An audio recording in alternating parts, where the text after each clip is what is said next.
இப்போது இந்த வந்திருக்கக்கூடிய ஹாஜிகளை வரவேற்று சிறப்புரை நம்முடைய கூடமங்கலம் ஜாமியா பள்ளியினுடைய தலைமை இமாமும் கூட்டாநல்லூர் வட்டார ஜமாத் உலமா சபையுடைய தலைவருமாகிய கணிதத்துக்குரிய கவிஞர் அருமைக்குரிய எனது மாப்பிள்ளை அப்துல் காதர் ஜெய்லானி சலாஜி ஆலி ஹசரத் அவர்கள் மிகச் சிறப்பான ஒரு உரையை உங்களுக்கு தருவார்கள்.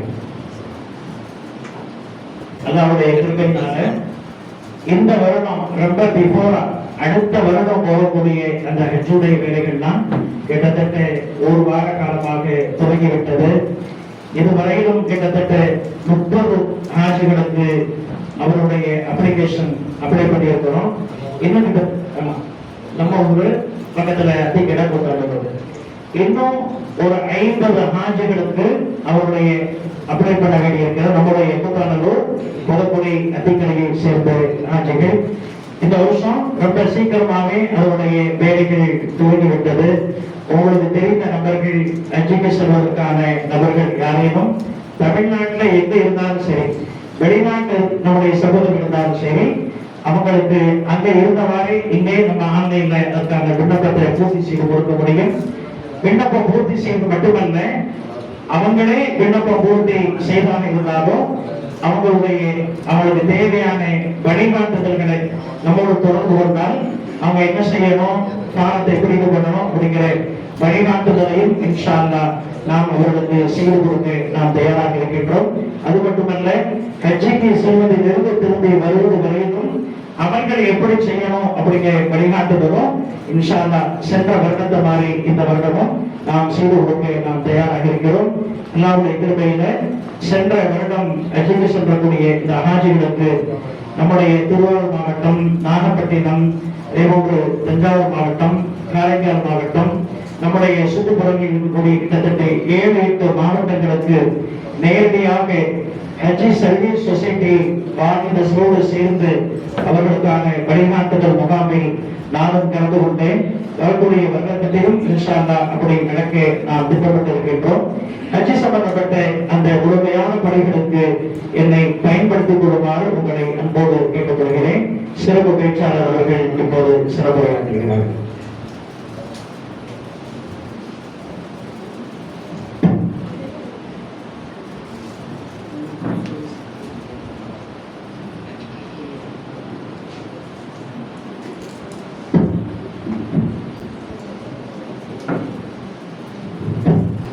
السلام عليكم ورحمة الله تعالى وبركاته.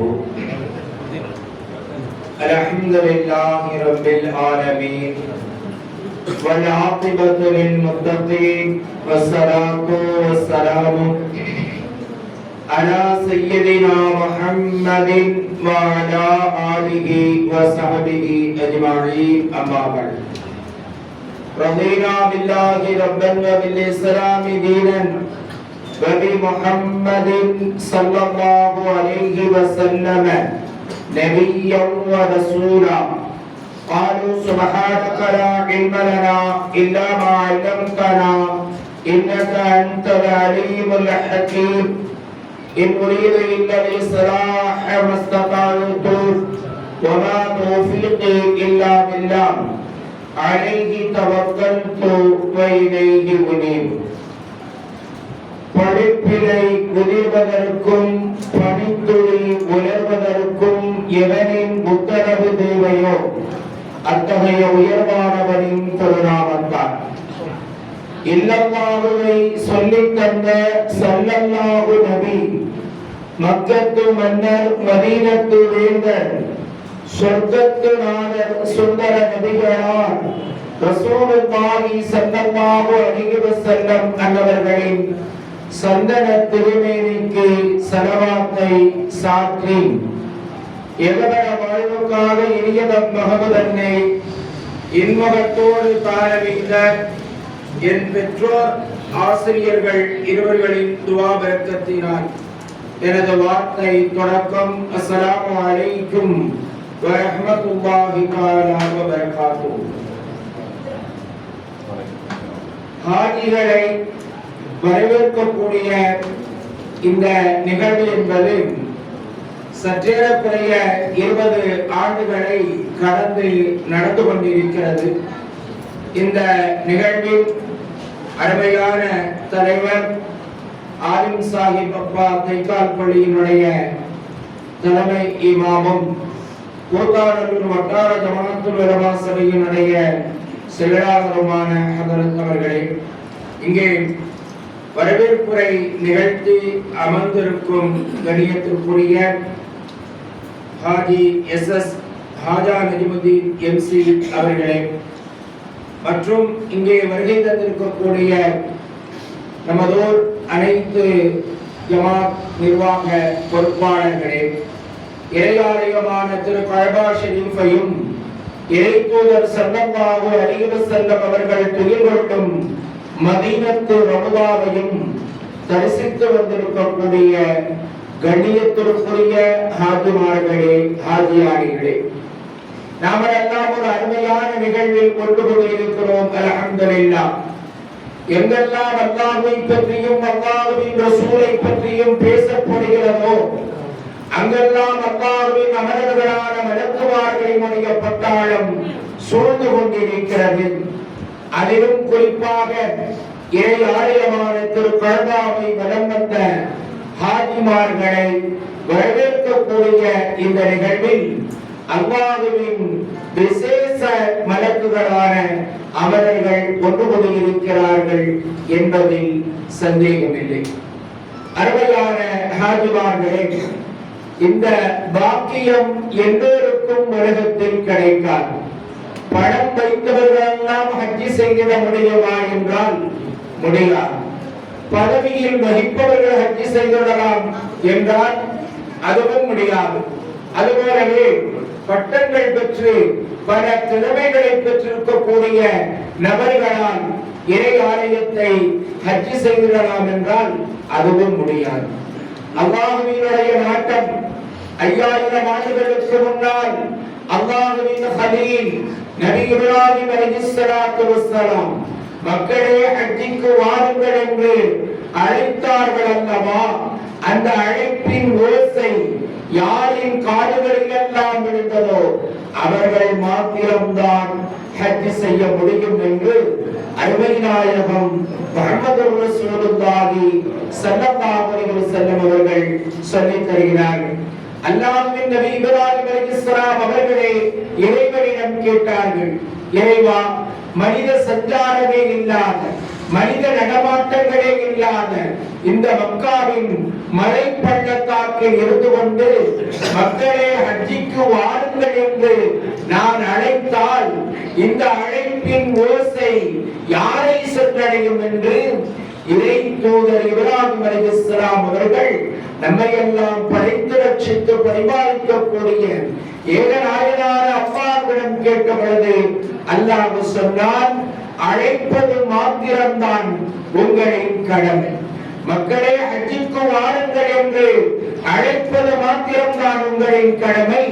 மக்களை ஹஜ்ஜிக்கு கொண்டு வந்து சேர்ப்பது என் கடமை.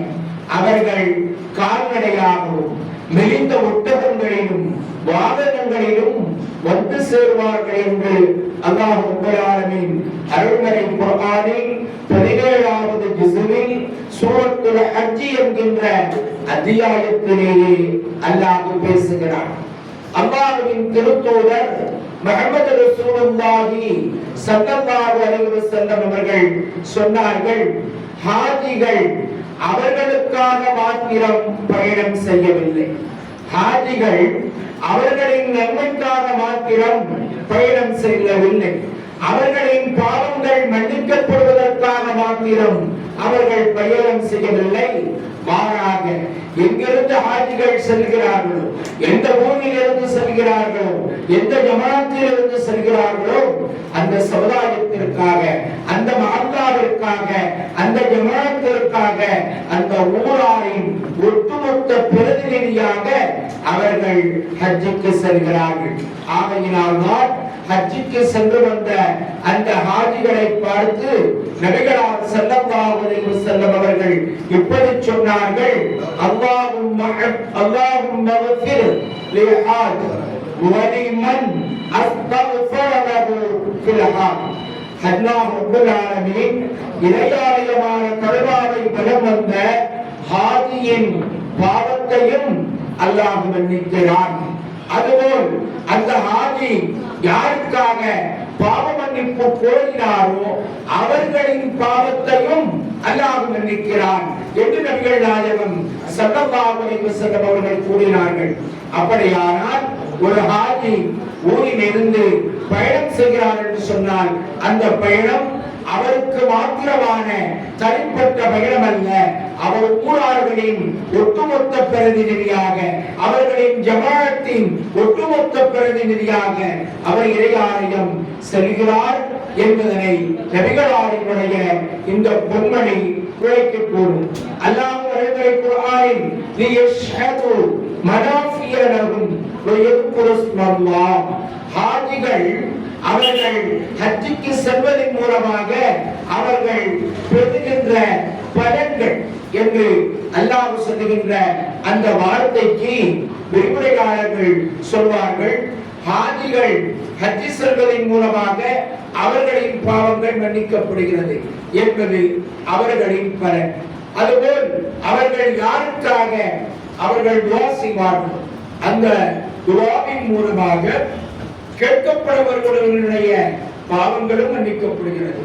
ஆகையினால் ஒரு ஹாஜியினுடைய துஆவில் அவருக்கும் பலன் இருக்கிறது, அவர்கள் சார்ந்திருக்கும் சமூகத்திற்கும் பலன் இருக்கிறது என்று விரிவுரையாளர்கள் எழுதுவார்கள்.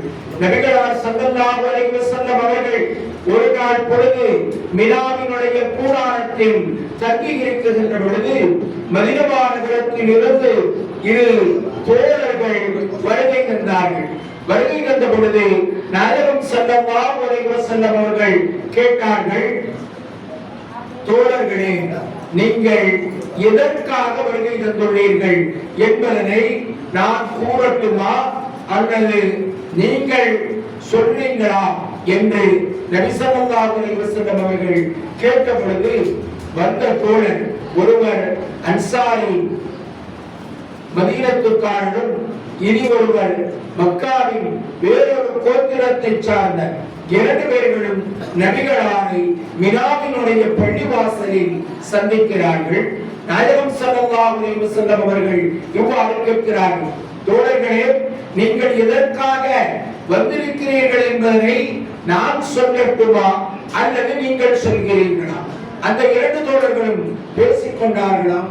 நாம் வந்ததினுடைய நோக்கத்தை நபி அவர்கள் அறிவிக்கட்டுமா என்று கேட்கிறார்களே, ஆகையினால் ஸல்லல்லாஹு அலைஹி வஸல்லம் அவர்களையே சொல்ல அனுமதிப்போமா என்ற பொழுது, யா ரசூலல்லாஹ், நீங்களே கூறுங்கள் என்று இரண்டு தோழர்களும் சேர்ந்து சொல்கின்ற பொழுது நபிகளார் ஸல்லல்லாஹு அலைஹி வஸல்லம் அவர்கள் சொன்னார்கள், உங்களினுடைய கேள்வி நாம் மினாவிற்கு செல்வதன் மூலமாக என்ன பலன், மினாவில் தங்குவதன் மூலமாக என்ன பலன், அரஃபாவில் தங்குவதன் மூலமாக என்ன பலன், கஅபாவை வலம்புறுவதன் மூலமாக என்ன பலன், மீண்டும் ஆட அறுப்பதும் கல்லறிவதும் இவைகளின் மூலமாக என்ன பலன், இதனுடைய முழுமையான விளக்கத்தை கேட்க வேண்டும் என்கின்ற ஆவலோடு தானே வந்தீர்கள் என்று நபி ஸல்லல்லாஹு அலைஹி வஸல்லம் அவர்கள் அந்த தோழர்களை பார்த்து கேட்கும்போது,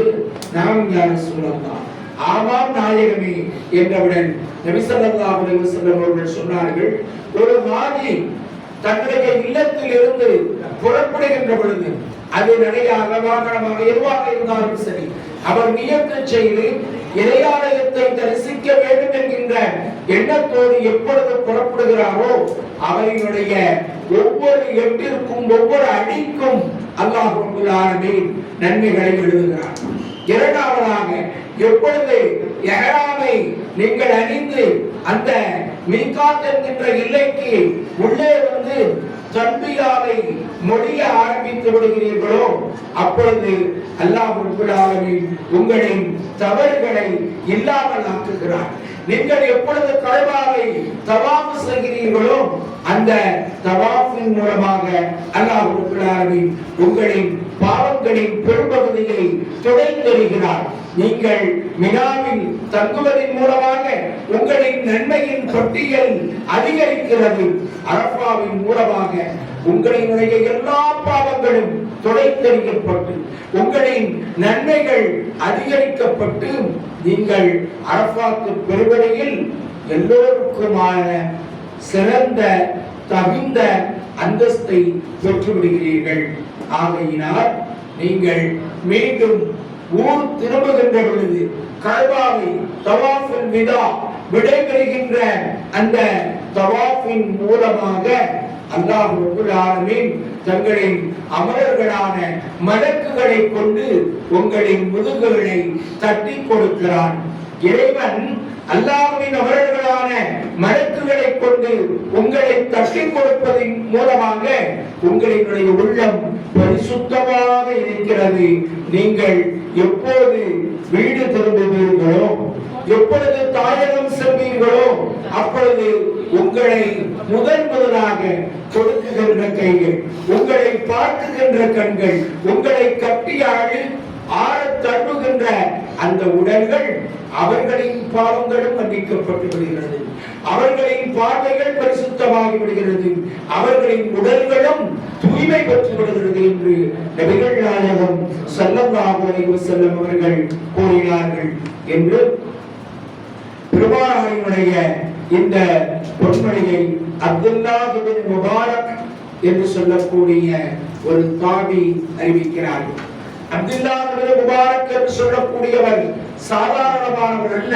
தன்னுடைய அகத்தாலும் புறத்தாலும் இந்த உலகத்தில் வாழ்ந்த காலத்தில் அத்துணை மாபீயமான உள்ளத்திற்கு சொந்தக்காரர் என்பதனை தாண்டி அன்றைய மதீனாவினுடைய பண்டைய சமூகத்தில் யூத கிறிஸ்தவர்களால் போற்றப்பட்ட அற்புதமான தோழர் சையதுனா அப்துல்லாஹ் இப்னு முபாரக் ரலியல்லாஹு அன்ஹு. மதீனாவினுடைய சந்தைகளில் ஒவ்வொருவர்களும் தத்தமது பொருட்களை விற்கின்ற பொழுது மதீனாவினுடைய சந்தையில் அப்துல்லாஹ் இப்னு முபாரக் விற்றார். என்ன தெரியுமா? இதோ மதீனாவில் இந்த இடத்தில் எனக்கென்று ஒரு வீடு இருக்கிறது. அந்த வீட்டினுடைய தரம், அந்த வீட்டினுடைய வயது இவ்வளவுதான்.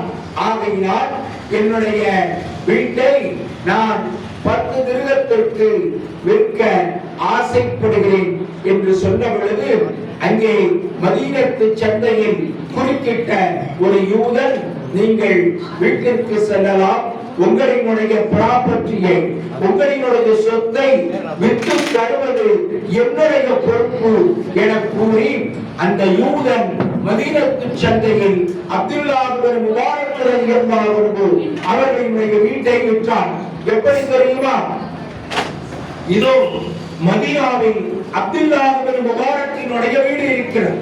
மதீனாவில் அப்துல்லாஹ் இப்னு முபாரக்கினுடைய வீடு இருக்கிறது. அந்த வீட்டினுடைய தரமும் தகுதியும் இதுதான். ஆனால் 10 திர்ஹத்திற்கு விற்பனை கிரயமாக செல்லக்கூடிய அந்த வீட்டை 100 திர்ஹம் தந்தால்தான் நான் தருவேன் என்று இந்த யூதன் சொன்னான். எல்லோருக்கும் ஆட்சேபம். வீட்டை சொல்லுகிறார், வீட்டின் தரத்தை சொல்லுகிறார், வீட்டின் ரொக்கம் கிரயம் இவ்வளவுதான் போகும் என்றும் சொல்கிறார். ஆனால் 100 திர்ஹம் தந்தால்தான் வீட்டை விற்பனை செய்வேன் என்றும் சொல்கிறாரே என்று ஆச்சரியப்பட்டு ஒருவர் வாங்குவதற்கு முன் வந்தார்.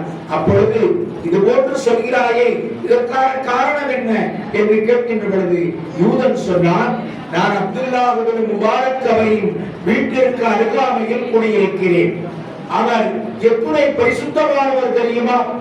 அவர்களுடைய நடத்தை, அவர்களுடைய சொல் செயல், அவர்களின் குடும்பத்தார்கள், அவர்களின் பிள்ளைகள் யாராலும் பக்கத்து வீட்டுக்காரனுக்கு எந்த பாதிப்பும் கிடையாது. அவரிடம் நாம் ஒன்றை கொடுத்தால் அது நாம் திரும்ப வருவது வரைக்கும் அமானிதம் பாதுகாக்கப்படும். நான் வெளியே சென்று விட்டால் என்னுடைய குடும்பத்திற்கு அவர் உயிரை உடலை தியாகம் செய்து பாதுகாக்கக்கூடியவர். அப்துல்லாஹ் இப்னு முபாரக்கினுடைய அந்த செக்யூரிட்டிக்காக, அவர்களுடைய பாதுகாப்பு தன்மைக்காக வீட்டை விட 90 திர்ஹம் அதிகம். ஆகையினால் அப்துல்லா இப்னு முபாரக் வீட்டுக்கு அருகாமையில் யார் தங்குவாரோ அவரின் உயிர் பாதுகாக்கப்படும், அவரின் உடைமை பாதுகாக்கப்படும், அவர்களின் பெண்களின் கற்பு பாதுகாக்கப்படும். இதைவிட உனக்கு என்ன வேண்டும் என கூறி அப்துல்லா இப்னு முபாரக் ரலியல்லாஹு அன்ஹு அவர்களினுடைய தனி ஒழுக்கத்தை மதீனத்து சந்தையில் ஒரு யூதன் பேசினார். அருமையானவர்களே, சிந்திக்க வேண்டும். அந்த அப்துல்லா இப்னு முபாரக் ரலியல்லாஹு அன்ஹு ஹஜ் செய்துவிட்டு ஜம்சம் தண்ணீரை குடிக்கும் போது ஒரு துஆ செய்தார்கள். பொதுவாக ஜம்சம் தண்ணீர் குடிக்கின்ற பொழுது அல்லாஹும்ம இன்னி அஸ்அலுக இல்மன் நாஃபியா வ ரிஸ்கன் வாசியா வ ஹலாலன் தய்யிபா என்கின்ற துஆவை ஓதிக்கொள்ளலாம். இவர் எந்த துஆவானாலும் ஓதலாம், அதனால் குற்றம் ஒன்றுமில்லை. ஏனென்று சொன்னால் மாவு ஜம்ஸம லிமா ஷுரிப ஜம்சம் தண்ணீரை எந்த நோக்கத்திற்காக நாம் குடிக்கிறோமோ அந்த நோக்கம் நிறைவேற்றப்படும். அப்துல்லா இப்னு முபாரக் ரலியல்லாஹு அன்ஹு ஜம்சம் தண்ணீர் குடிக்கின்ற பொழுது இப்படி துஆ செய்தார்களாம். யா அல்லாஹ், நான் பாக்கியமான உன்னுடைய அருள் நிறைந்த இந்த தண்ணீரை குடிக்கிறேன். ஏன் தெரியுமா? நாளை மறுமை நாளில் எல்லோர்களும் தாகத்தில் தண்ணீர் தண்ணீர் என்று தவிக்குகின்ற அந்த வேளையில் இந்த தண்ணீர் குடிப்பதன் மூலமாக எனக்கு தாகம் ஏற்படக்கூடாது, எனக்கு தாகம் ஏற்படக்கூடாது. அல்லாஹ்வே, அந்த நோக்கத்திற்காக நான் இந்த தண்ணீரை குடிக்கிறேன். ஏனென்றால் எங்கள் நபி முஹம்மது ஸல்லல்லாஹு அலைஹி வஸல்லம் அவர்கள் கற்றுத் தந்தார்கள், மாவு ஜம்ஸம லிமா ஷுரிப லஹு. ஜம்ஸம் தண்ணீரை எந்த நோக்கத்திற்காக நாங்கள் குடிக்கிறோமோ அது நிறைவேற்றப்படும் என்று எங்களினுடைய நபி கற்றுத் தந்த காரணத்தால் அந்த ஹதீஸை மையமாக வைத்து நான் நியத்து செய்து குடிக்கிறேன். நாளை மறுமை நாளில் எனக்கு தாகம் ஏற்படக்கூடாது என்பதற்காக அப்துல்லா இப்னு முபாரக் ரலியல்லாஹு அவர்கள் ஜம்சம் தண்ணீர் குடித்திருக்கிறார்கள் என்று நாம் சரித்திரத்தில் பார்க்கிறோம். அருமையானவர்களே, ஹாஜிகளே, நீங்கள் சாதாரணமானவர்கள் அல்ல, பாக்கியத்திற்குரியவர்கள், இறை அருளுக்கு உரியவர்கள். ஆனால் அந்த இறை அருள் நம்மின் மீது எப்படி நடந்தது, எப்படி நிகழ்ந்தது என்பதனை நீங்கள் ஒரு கணம் சிந்திப்பீர்கள் என்று சொன்னால் அதற்கு உங்களுக்கு விடை கிடைக்காது. நிச்சயமாக 5000 ஆண்டுகளுக்கு முன்னால் அல்லாஹ்வின் கலீல் நபி இப்ராஹிம் அலைஹிஸ்ஸலாம் வஅத்தின் ஃபின்னாஸி பில் ஹஜ், மக்களே ஹஜ்ஜுக்கு வாருங்கள் என்று அழைத்தார்கள் அல்லவா? அந்த அழைப்பின் ஓசை உங்களின் காதுகளில் விழுந்திருக்கிறது. ஆகையினால் அல்லாஹ் ரப்பல் ஆலமீன் அதனை நிறைவேற்றும் முகமாக இந்த வாக்கியத்தை பெற்றுவிட்டீர்கள். ஆனால் இந்த ஆயத்தினுடைய விளக்கத்திற்கு நபிகளார் ஸல்லல்லாஹு அலைஹி வஸல்லம் அவர்கள் வேறொரு விளக்கத்தையும் தருகிறார்கள். அல்லாஹ்வின் கலீல் இப்ராஹிம் அலைஹிஸ்ஸலாம் அவர்கள் மாத்திரம் ஹஜ்ஜுக்கு அழைக்கவில்லை. அல்லாஹ்வின் எதிரி, மலக்குகளின் எதிரி, மனித கோடிகளின் எதிரி, நபிமார்களின் எதிரி, எல்லோரின் எதிரியுமான இப்லீஸும் அழைத்தான். மக்களே, ஹஜ்ஜுக்கு வாருங்கள் என்று பெருமானார் சொல்கிறார்கள். இப்லீஸினுடைய அழைப்பின் ஓசை யாரின் காதுகளில் எல்லாம் விழுந்ததோ அவர்களும் ஹஜ் செய்வார்கள். இப்லீஸ் அழைத்து முடித்ததற்கு பின்னால் மௌத்துல் மலக் இஸ்ராயீல் அலைஹிஸ்ஸலாம் அவர்களும் மக்களே ஹஜ்ஜுக்கு வாருங்கள் என்று அழைத்தார்கள். இஸ்ராயீலினுடைய அழைப்பின் ஓசை யாரின் காதுகளில் எல்லாம் விழுந்ததோ அவர்களும் ஹஜ் செய்வார்கள். சஹாபாக்கள் சற்று திகைத்து போய்விட்டார்கள். யா ரசூலல்லாஹ், அல்லாஹ்வின் கலீல் இப்ராஹிம் அலைஹிஸ்ஸலாம் அவர்கள் அழைத்தார்கள், ஹஜ் செய்வார்கள் என்பது சரி. ஆனால் இப்லீஸ் அழைப்பான், அவனின் ஓசையும் மக்களின் காதுகளில் விடும், அவர்களும் ஹஜ் செய்வார்கள் என்றால் எங்களுக்கு சற்று தயக்கமாக இருக்கிறது. அஹ்பிரினி யா ரசூலல்லாஹ், அல்லாஹ்வின் நபியே, இதனை எங்களுக்கு அறிவியுங்கள், விளக்கிக் காட்டுங்கள் என்று சொன்ன பொழுது கண்மணி முஹம்மது ரசூலுல்லாஹி ஸல்லல்லாஹு அலைஹி வஸல்லம் அவர்கள் சொன்னார்கள், இவர்கள் இறையாலயமான திருக்கல்வாவை தரிசனம் செய்து வந்ததற்கு பின்னால், ஹஜ்ஜை செய்து முடித்து வந்ததற்கு பின்னால், ஊர் வந்ததற்கு பின்னால் அவர்களுடைய சொல்லில், செயலில், வார்த்தையில், வாழ்க்கையில், வணிகத்தில், நடைமுறைகளில் எந்த மாற்றமும் இல்லாமல் பழைய குண ஒழுக்கத்தோடு அவர் இருப்பார் என்று சொன்னால், அவர் அல்லாஹ்வின் கலீல் இப்ராஹிம் அலைஹிஸ்ஸலாம் அவர்களின் அழைப்பை ஏற்று ஹஜ் செய்யவில்லை. அல்லாஹ்வின் எதிரி, நபிமார்களின் எதிரி, மலக்குமார்களின் எதிரி, மூமின்களின் எதிரியான இப்லீஸின் அழைப்பை ஏற்று ஹஜ் செய்திருக்கிறார் என்று கண்மணி ஸல்லல்லாஹு அலைஹி வஸல்லம் அவர்கள் கூறினார்கள். அதற்கு அடுத்து இஸ்ராயேலினுடைய அழைப்பின் ஓசையை ஏற்று யார் ஹஜ்ஜிக்கு சென்றார்களோ அவர்களும் ஹஜ் செய்வார்கள். அவர்கள் இஹ்ராம் தரித்த நிலையிலேயே அங்கே வஃபாத்தாகி விடுவார்கள் என்று வள்ளல் நாயகம் ஸல்லல்லாஹு அலைஹி வஸல்லம் அவர்கள் கூறினார்கள். அருமையானவர்களே, நாம் எந்த தரத்தில் உள்ளவர்கள் என்பதனை இந்த ஹஜ்ஜுக்கு பின்னால் உண்டான அந்த நடைமுறை, அந்த குணவழக்கம், அந்த வாழ்வியல், அந்த வணக்க வழிமுறை தான் நம்மை தீர்மானிக்கும் என்பதனை இறையாலயமான புனித கஅபாவை வலம் வந்த பாக்கியம் பொருந்திய ஹாஜிமார்கள் உங்களுடைய சிந்தனையில் ஆழ பதிவு செய்து கொள்ள வேண்டும்.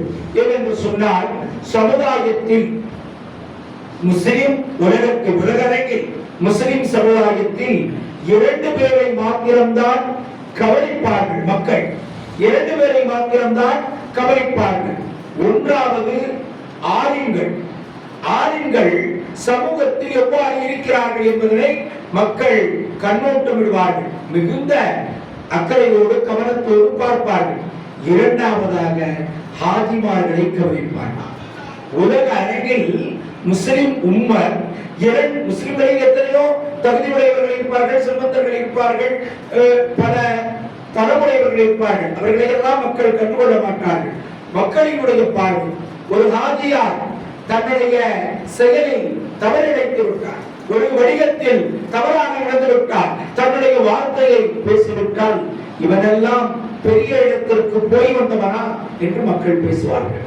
அதுபோல் ஒரு ஆலிம் தன்னுடைய வாழ்க்கையில் தவறிழைத்து விட்டால், நீனெல்லாம் மக்களுக்கு உபதேசம் செய்பவரா என்று மக்கள் கேட்பார்கள். அவர்களின் கேள்வி நியாயமானது என்பதனை நபிகளார் ஸல்லல்லாஹு அலைஹி வஸல்லம் அவர்கள் தாம் வாழும் காலத்திலேயே அறிவிப்பு செய்து விட்டார்கள்.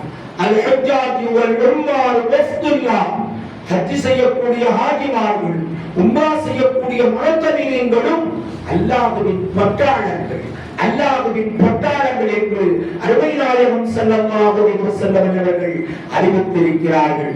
ஆண்களை பார்த்து நபிகளார் இப்படி சொன்னார்கள், அல் உலமாஉ உம்மத்தி கஅம்பியாஇ பனி இஸ்ராயீல், என்னுடைய சமுதாயத்தில் உள்ள ஆலிம்கள் பனி இஸ்ரவேலர்களுக்கு அனுப்பப்பட்ட நபிமார்களை போன்றவர்கள் என்று முஹம்மது ரசூலுல்லாஹி ஸல்லல்லாஹு அலைஹி வஸல்லம் அவர்கள் கூறியிருக்கிறார்கள்.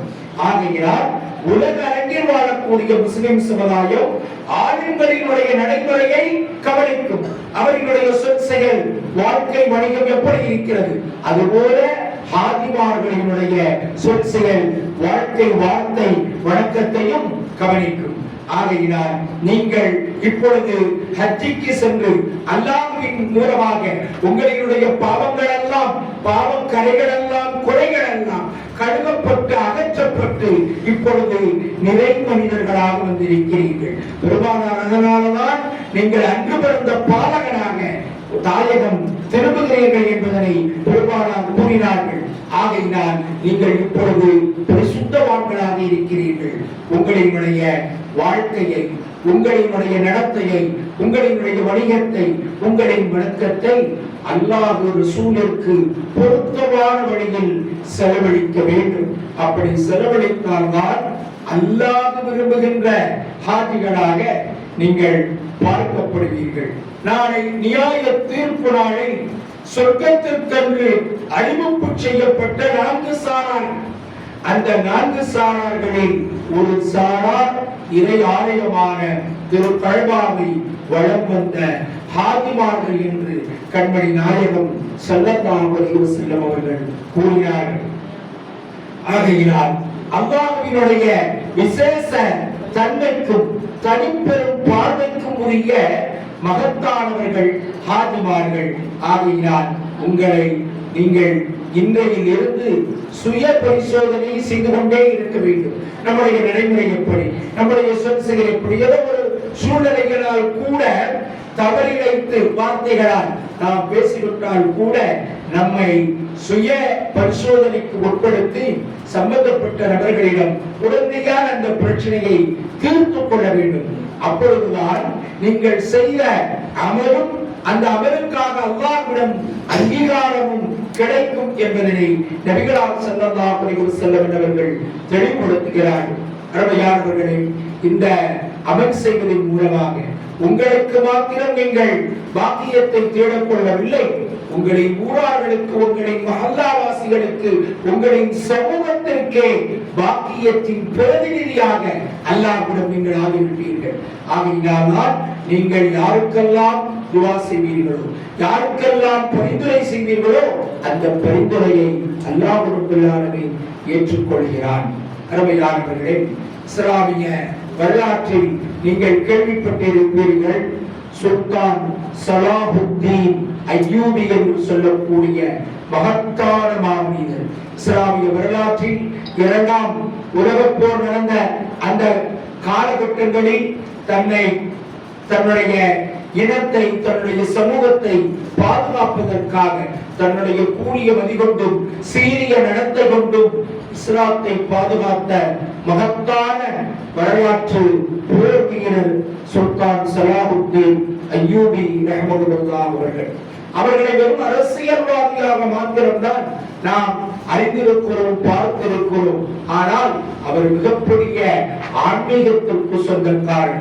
சுல்தான் சலாஹுத்தீன் அய்யூபி அவர்கள் சிறு குழந்தையாக இருக்குகின்ற பொழுது சையதுனா ஹுசைனா முஹய்யித்தீன் அப்துல் காதிர் ஜீலானி ரலியல்லாஹு அன்ஹு அவர்களிடம் அவர்களின் தந்தை எடுத்துச் சென்று இந்த குழந்தைக்காக துஆ செய்யுங்கள் என்று சொன்ன பொழுது ஹுசைனாவிடம் முஹய்யித்தீன் ஆண்டகை ரலியல்லாஹு அன்ஹு துஆ செய்தார்கள்.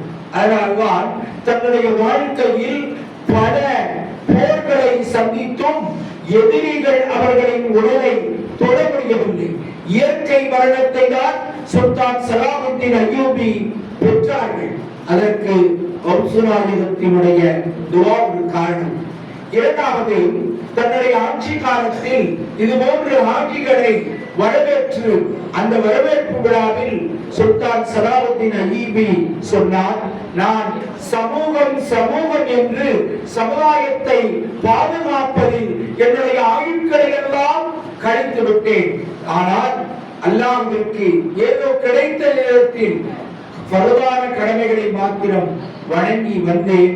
ஆனால் இஸ்லாமியத்தின் பரவான கடமைகளில் ஒன்றான அந்த ஹஜ்ஜை நான் நிறைவேற்றாமல் இருக்கிறேன் என்பது எனக்கு மிகுந்த வருத்தத்தை தருகிறது.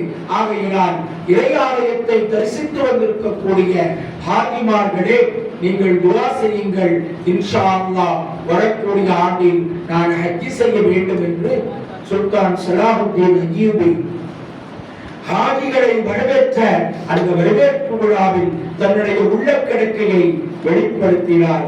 அல்லாஹ்வின் நாட்டம் இறையாலயமான திரு கஅபாவை பார்க்க முடியாமலேயே அவர் வஃபாத்தாகிவிட்டார்.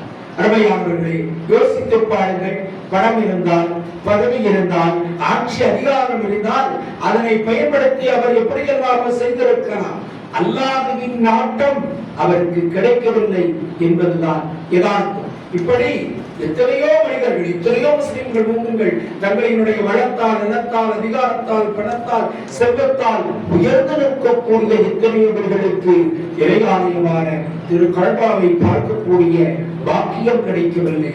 அப்படி இருக்குகின்ற பொழுது அல்லாஹ் ரப்பல் ஆலமீன் உங்களுக்கு அந்த பாக்கியத்தை தந்திருக்கிறார் என்று சொன்னால் அதனை நீங்கள் எவ்வளவு உயர்வாக கருத வேண்டும், எவ்வளவு புனிதமாக கருத வேண்டும், எவ்வளவு பாக்கியமாக கருத வேண்டும், இதற்கு பின்னால் உங்களின் சொல் செயல் நடைமுறைகள் எவ்வாறு அமைத்துக் கொள்ள வேண்டும் என்பதனை இந்த வரலாற்று குறிப்பிலிருந்து நீங்கள் பாடமாக படிப்பினையாக எடுத்துக்கொள்ள வேண்டும்.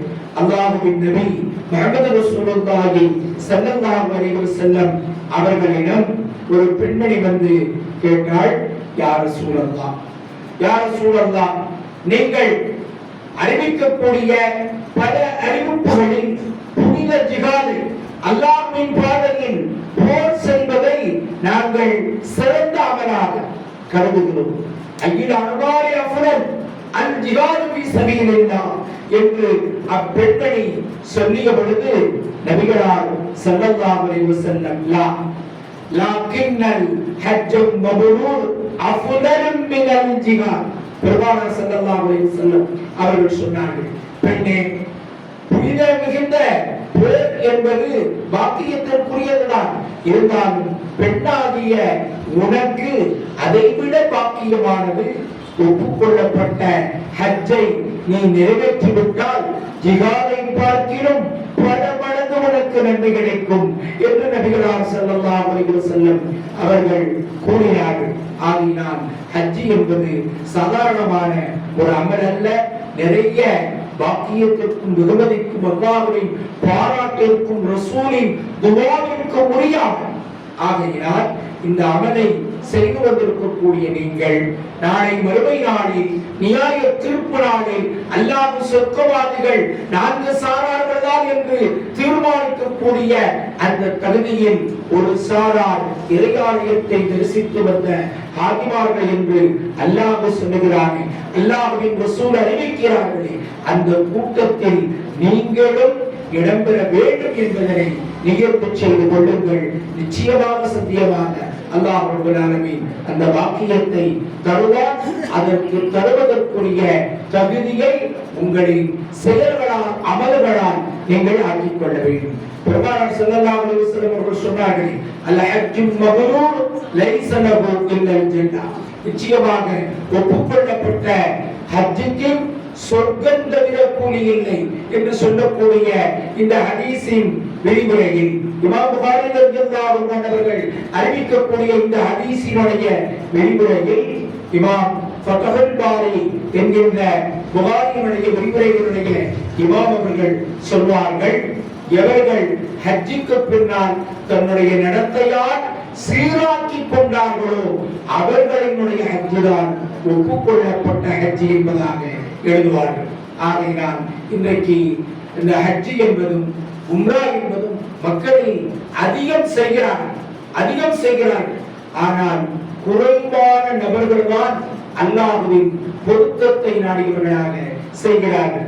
அல்லாஹ்வே அருள்மறை குர்ஆனில் 22வது ஜுஸில் சூரத்து ஸபா என்கின்ற அத்தியாயத்தில் அப்படித்தான் சொல்லி காட்டுகிறார், வகலீலும் மின் இபாதியஷ், அல்லாஹ்விற்கு நன்றியுள்ள அடியார்கள் என்பவர்கள் மிகவும் குறைவானவர்கள் என்று அல்லாஹ் ரப்பல் ஆலமீன் சொல்லி காட்டுகிறார். அதனால்தான் சையதுனா உமர் இப்னு கத்தாப் ரலியல்லாஹு அன்ஹு தவாஃபை மேற்கொள்கின்ற பொழுது ஒரு தோழர் தவாஃபில் துஆ செய்தாராம், அல்லாஹும்ம ஜஅல்னி கலீலா, அல்லாஹும்ம ஜஅல்னி கலீலா, குறைவானவர்களில் என்னை ஆக்குவாயாக என்று துஆ கேட்டார். தவாஃபை முடித்தவுடன் உமர் ரலியல்லாஹு அன்ஹு அவர்கள் அந்த தோழரை அழைத்து, இது எவ்வளவு புனிதமான இடம், இறை ஆலயம், ஆதி ஆலயம், அல்லாஹ் அடியார்களுக்கு நன்மைகளை வாரி வாரி வழங்கக்கூடிய அந்த புனிதம் நிறைந்த தவாஃபில் இறைவா குறைவானவர்களை என்னை ஆக்கு என்று கேட்கிறாயே, விசாலமாக கேட்கிறாமே, உன்னுடைய எதிர்காலத்தை குறித்து கேட்கிறாமே, மறுமை குறித்து கேட்கிறாமே, சொர்க்கம் குறித்து கேட்கிறாமே என்றெல்லாம் உமர் ரலியல்லாஹு அவர்கள் அந்த தோழரை கேட்கும் பொழுது அந்த தோழர் இப்படித்தான் பதில் சொன்னாராம், அல்லாஹ் ரப்பல் ஆலமீன் அருள்மறை குர்ஆனில் தனக்கு நன்றியுள்ள அடியார்கள் என்று குறைவானவர்கள் வாழ்வான் என்று அல்லாஹ் சொல்லி காட்டுகிறார்.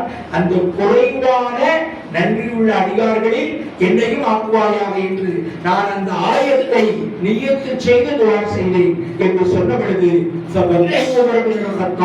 உமர் பின் கத்தாப் ரலியல்லாஹு அவர்கள் தேம்பி ஆரம்பித்து விட்டார்கள். தனக்கு யதார்த்தமான ஒரு செய்தியை கேட்கின்ற பொழுது அந்த அடியாரினுடைய இதயத்தில் அல்லாஹ்வின் சிந்தனையும் அருள்முறையினுடைய கருப்பொருளையும் உள்ளடக்கி ஏழை இறைவனிடம் கேட்டிருக்கிறார் அல்லவா. இது எத்தனை பெரிய வார்த்தை துஆ என்று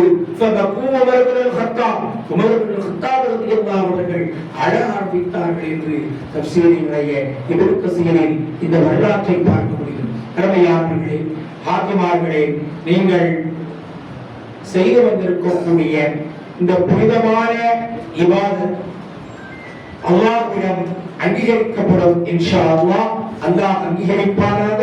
அதற்கு உரிய கூலியை, சொர்க்கத்தை இறைவன் தந்தருள வேண்டும், தந்தருள் புரிவாராக.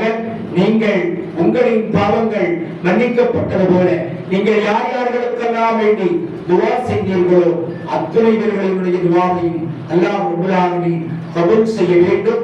அதன் மூலமாக அல்லாஹ் அவர்களின் பாவங்களையும் மன்னிப்பானாக.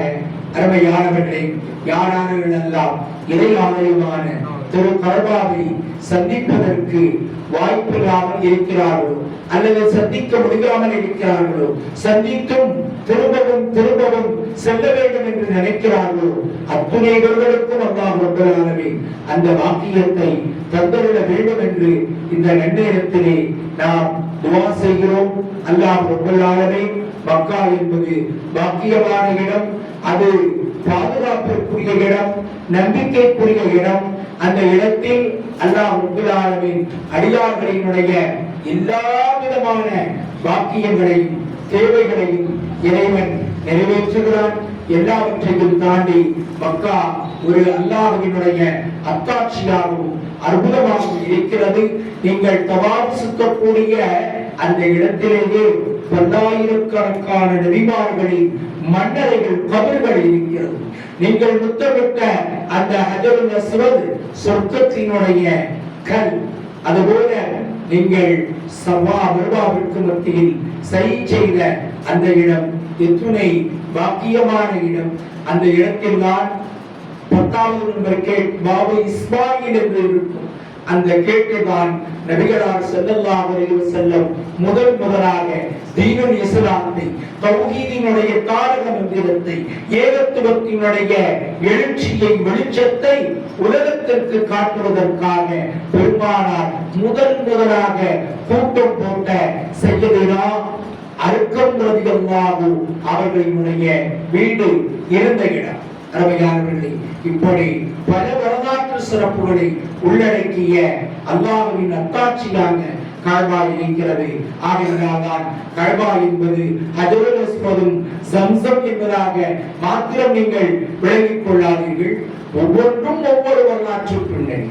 ஆகையினால் கஅபாவினுடைய ஒவ்வொரு இடமும் அல்லாஹ்வினுடைய அத்தாட்சிகள், அல்லாஹ்வினுடைய நினைவு சின்னங்கள். அதனால்தான் இன்ன ஸஃபா வல் மர்வா ஷஆயிரும் மினல்லாஹ், நிச்சயமாக ஸஃபாவும் மர்வாவும் அல்லாஹ்வினுடைய நினைவு சின்னங்கள், அல்லாஹ்வினுடைய அடையாளங்கள் என்று அல்லாஹ் சொல்லி காட்டுகிறான்.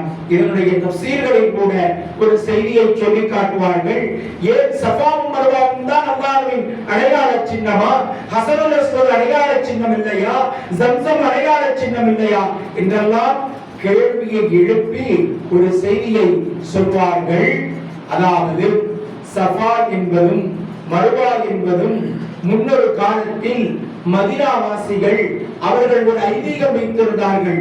எப்படி என்றால், சஃபா என்பது பெண்ணாகவும் மர்வா என்பது ஆணாகவும், இந்த இரண்டு பேர்களும் ஏதோ ஒரு தவறான உறவில் ஈடுபட்டு அதனின் மூலமாக இறை சாபத்தை பெற்ற காரணத்தால் அந்த சஃபாவும் மர்வாவும், அந்த ஆணும் பெண்ணும் கல்லாக மலையாக மாறியது என்கின்ற ஒரு செய்தியை மதீனாவாசிகளின் ஐதீகமாக இருந்தது. அல்லாஹ் ரப்பல் ஆலமீன் அது அப்படியெல்லாம் கிடையாது. சஃபாவும் மர்வாவும் அல்லாஹ்வின் அடையாள சின்னங்கள் என்று அல்லாஹ் குர்ஆனில் நினைவுபடுத்தியுள்ளார். ஆகையினால் மக்கா என்பது எத்துணை பாக்கியத்திற்குரியமோ அதுபோல மதீனாவும் பாக்கியத்திற்குரியது. மாணவி ஸல்லல்லாஹு அலைஹி வஸல்லம் அவர்களின் புனிதம் நிறைந்த ரமதானை நாம் சலாம் சொல்வதும் ஜியாரத் செய்வதையும் ஹதீஸ்களினுடைய விரிவுரையாளர்கள் சொல்லி காட்டுகின்ற பொழுது, நீங்கள் யார் ரசூலினுடைய தர்பாரில் வந்து சலாம் சொல்கிறீர்களோ, ஒன்று நபியின் காலத்திற்கு நீங்கள் செல்கிறீர்கள், அல்லது நபி உங்களை நேரடியாக உங்களின் காலத்திற்கு வந்துவிட்டார்கள் என்று பொருள். அதனால்தான் மன் ஸாரனி கபரி ஸாரனி ஃபில் ஹயாத்தி வஜபத் லஹு ஷஃபாஅத்தி, யார் என்னுடைய மன்னரையை என்னுடைய கபரை ஜியாரத் செய்கிறாரோ அவர் நான் வாழும் காலத்திலேயே என்னை சந்தித்தவரை போன்றாவார். அவருக்கு என்னுடைய மன்றாட்டம், பரிந்துரை, ஷஃபாஅத் நாளை மறுமையில் எனக்கு கடமையாகிவிட்டது என்று நபிகளாகி ஸல்லல்லாஹு அலைஹி வஸல்லம் அவர்கள் சொன்னார்கள்.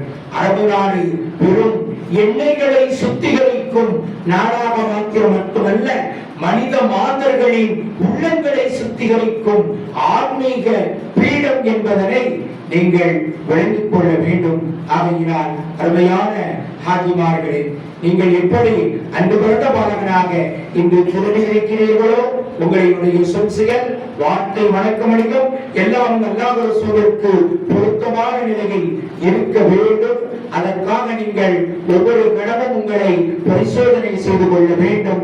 அல்லாஹ்வுடைய ரசூல் எந்த உண்மைகளை நமக்கு நன்மைகளாக குர்ஆன் ஹதீஸ் கொண்டு போதித்துள்ளார்களோ அவர்களை சரியான முறையில் அறிந்து புரிந்து தெரிந்து தெளிந்து அமல் செய்யக்கூடிய அழகான வாக்கியத்தை அல்லாஹ் ரப்பல் ஆலமீன் நமக்கும் நம்முடைய சந்ததிகளுக்கும் நமது குடும்பங்களுக்கும் நமது ஊர் மக்களுக்கும் நம் சமுதாயத்திற்கும் இறைவன் தந்தருள் புரிவானாக.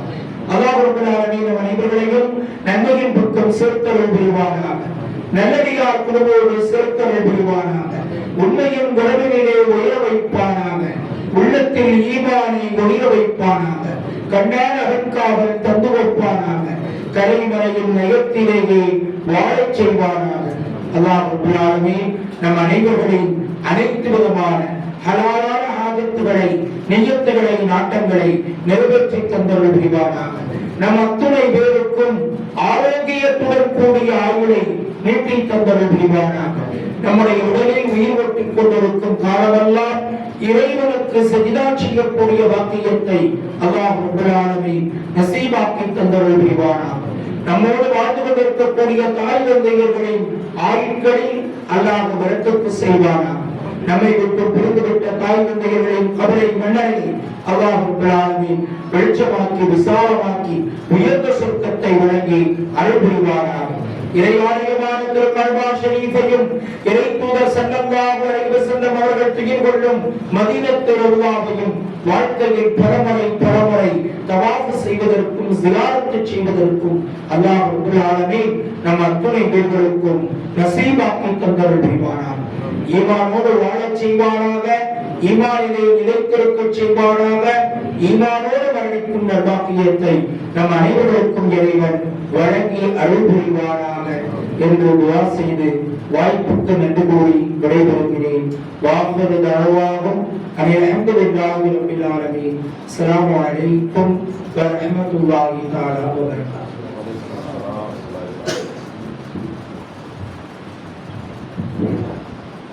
சிறப்பான உரை தந்த கணிதத்துறைய ஹஸரத் அவர்களுக்கு ஜஸாக்கல்லாஹு கைரன் கஸீரா.